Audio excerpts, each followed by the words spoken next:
আমি এখান থেকে একটা মেসেজ দিতে চাচ্ছি, যেহেতু রেকর্ড হচ্ছে। আর শুধুমাত্র হারুন, বিপ্লব, বেনজির এদেরকে নিয়ে আলোচনা হচ্ছে না, আলোচনা বেশি হওয়া দরকার এই টাক মনিরুলকে নিয়ে। বহু মানুষের জীবনে লোকটা নষ্ট করেছে এই জঙ্গি নাটক সাজিয়ে। বিশ্বের কাছে দেখাতে চেয়েছে, হ্যাঁ এদেশে এরকম কিছু আছে। 2 টাকা খরচ হলে সেখানে 20 টাকা রাষ্ট্রের খরচ করেছে। এই লোকটা শাস্তি হওয়া দরকার, নয়তো সামনে এরকম বহু শয়তান পেতে আছে, ওরা এসে আবার এটা চালু করবে। এটা যদি যেভাবে শাস্তি দেওয়া দরকার ওইভাবে দেওয়া যেত, সামনে এসে অন্যায় হবে বলে আশা করছি বন্ধ হয়ে যেত। কথা বলেন ঠিক কিনা?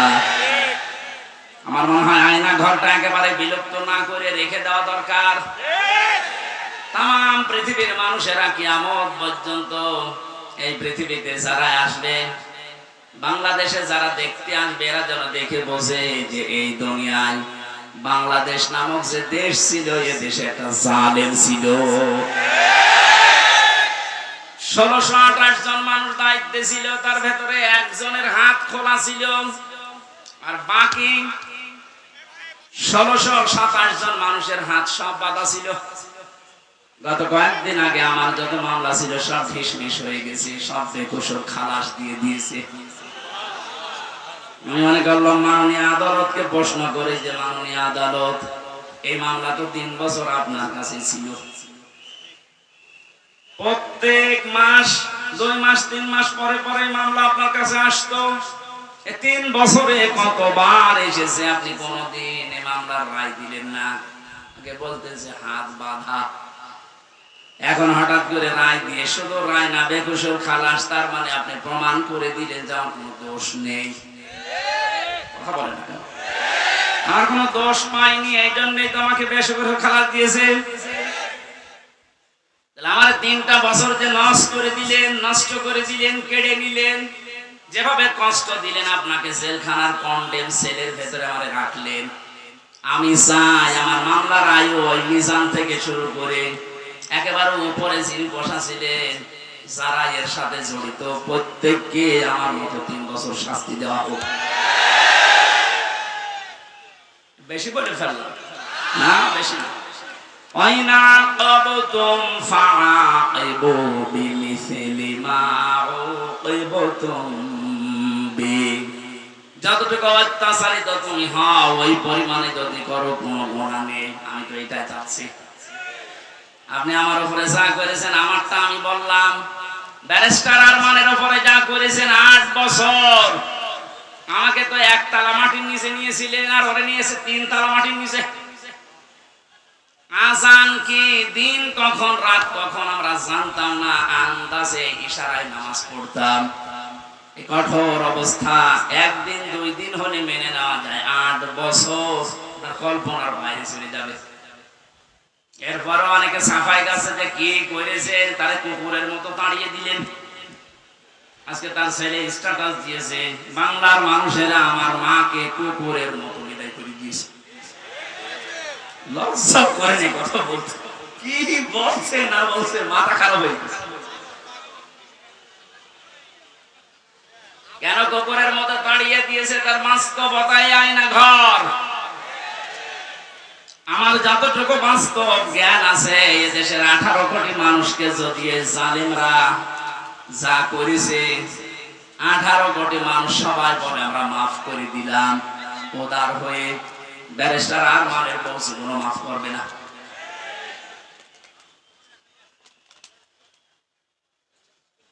যে লোকটা নিজের জীবন এভাবে দিয়ে শাহাদত বরণ করলেন, বাংলার হাজার হাজার মানুষকে মুক্ত করার জন্য মুখ খুলে কথা বলা, বুক ফুলিয়ে বেড়ানো, এই সুযোগ তিনি করে দেওয়ার জন্য উৎসাহ দিলেন শহীদ আবু সাইদ। তাকে পর্যন্ত অনেকে শহীদ বলতে রাজি না, বলছে আত্মহত্যা করেছে। মানুষ কি অবস্থায় ছিলেন 16 বছর, আপনি টের পাননি? আপনি টের পাবেন কি করে? আপনি তো বাতিলের 5টা গোলামি করেছেন।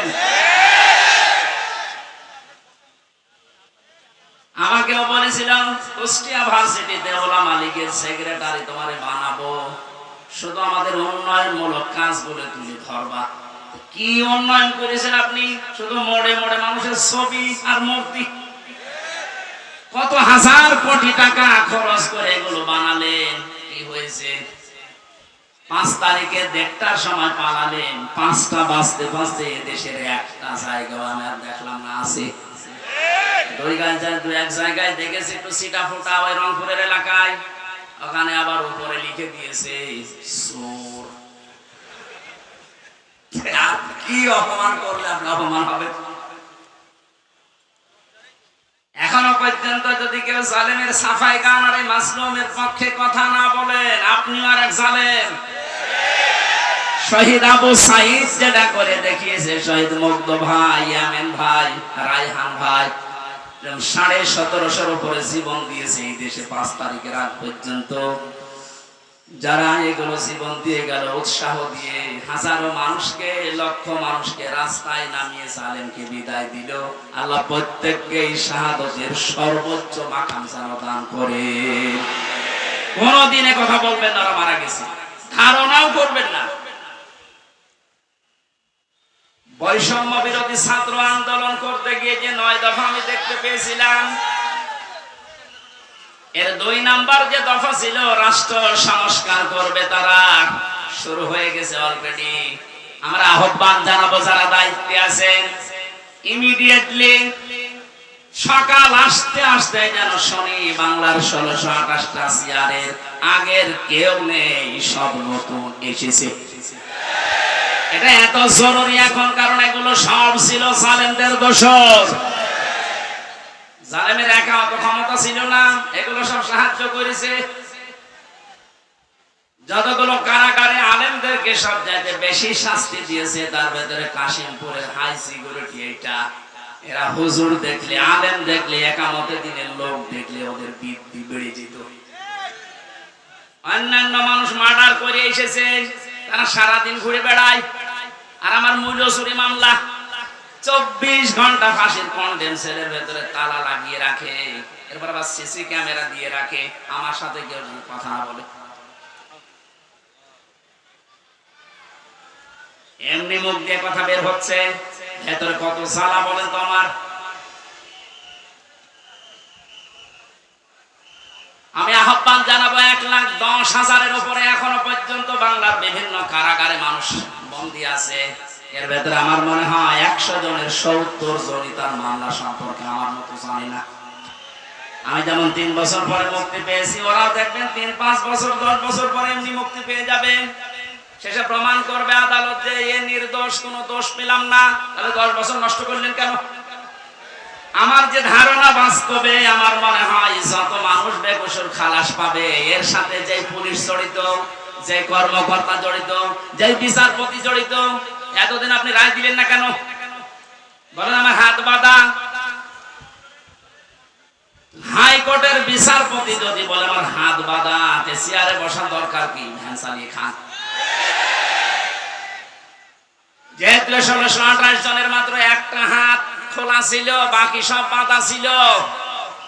আমার বিচারপতি আমার এই কথাই বলতো, হুজুর কি করবো, এতদিন হাত বাঁধা ছিল, এখন হাত খুলে গেছে, এজন্য কোনো কিছু দেখতে পাই না। আমার মামলাটা এভাবে দেখার পরে বলছে, কি নিয়ে বিচার করব, কোনো মাল নেই, খালাস দিয়ে দিল। ওনার যেমন হাত খোলা, এখন ন্যায় বিচার করার সাহস পাচ্ছে, শক্তি পাচ্ছে। সারা দেশে যত চেয়ার আছে, কারো হাত আমরা বাধা দেখতে চাই না, সব খোলা দেখতে চাই। কালকে আমার রাতে ছিল চৌকাছা, ওসি সাহেব এসে আমার সাথে খাবার খাবে বলে আকাঙ্ক্ষা পেশ করেছে, খাবার খাবো। দেখা করার পরে বলছো, হুজুর আমি আপনাকে থানায় এই কয় বছর আসতে দেইনি, আমার মাফ করে দেন। আমার কিছু করার নেই, আমার হাত বাঁধা ছিল। শুধু এই ওসি না, এদেশের 1628 জন যে বলছে, আমি হিসাব করে করে দেখেছি, 64 জেলার 64টা DC, SP, ASP, UNO, OC, MP, মন্ত্রী, উপজেলা চেয়ারম্যান, মেয়র, এগুলো হিসাব করে মিলাবেন, দেখবেন কলম খাতা দিয়ে 1628 জন হবে। এই মানুষগুলো এখন সব যে হাত খোলা, আমরা চাই যে এদের হাত কিয়ামতের আগে যেন আর কেউ বেঁধে দিতে না পারে, তাহলে ন্যায় বিচার কায়েম হবে। আর পরিপূর্ণ যদি দেখতে চান তাহলে কোরআন লাগবে। কথা বলেন না কেন? অনেকে প্রশ্ন করে, কয়েকদিন আগে আপনি সিঙ্গাপুরে মালয়েশিয়া গেলেন, ওখানে তো কোরআনের আইন চলে না, যে ওখানে তো ন্যায় বিচার আছে। হ্যাঁ আছে, 100 নেই। ওরাও আন্দাজের উপরে মানুষের কথা শুনে অনেক অবিচার করে, আমি নিজে দেখেছি। কারণ ন্যায় বিচার কায়েম করার জন্য এইটার বিকল্প পৃথিবীতে কিছু নেই। ওমান হাকামা বিহি আদালা, যারা কোরআন দিয়ে বিচার করে এরা ন্যায় বিচার কায়েম করতে পারে। সুতরাং পৃথিবীর যেখানে এইটা কায়েম না হবে 100% আপনি ন্যায় বিচার পাবেন না।